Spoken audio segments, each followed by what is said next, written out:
ఈ అమ్మాయి చేసిన పని చూస్తే మతిపోవాల్సిందే. ముందుగా లోటస్ ఫ్లవర్‌ని కోసుకుంటుంది. అదేనండి, కలువ పువ్వుల్ని కోసుకొని దాని రెమ్మల్ని వేడి చేసుకొని నీటిలో నానబెట్టేసుకుంటుంది. ఇక పక్కన ఇంకొక గిన్నెలో చింతకాయల్ని వేసి నీటితో నానబెట్టుకుంటుంది.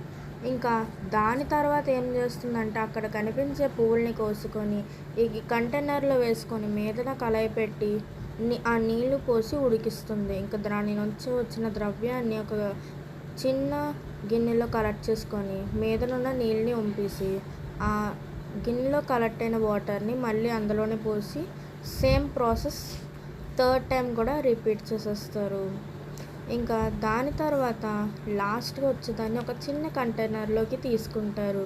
తీసుకున్న తర్వాత ఒక ఓవర్ నైట్ మొత్తం లీవ్ చేసిన ఆ నానిపోయిన లోటస్ ఫ్లవర్ రెమ్మల్ని తీసుకొని బాగా ఎంత గట్టిగా అంటే అంత గట్టిగా రసం మొత్తం బయటకు వచ్చి అంత గట్టిగా కొట్టేస్తారు.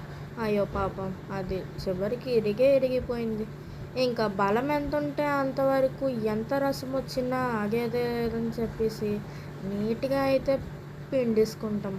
పిండేసుకున్న తర్వాత మనం నానబెట్టుకున్నాం ఆ చింతకాయని తీసుకొని నానబెట్టుకున్న నీళ్ళతో పాటు అందులో పోసుకొని ఒక రాయిని చితగ్గొట్టుకొని వేసుకోవాలి.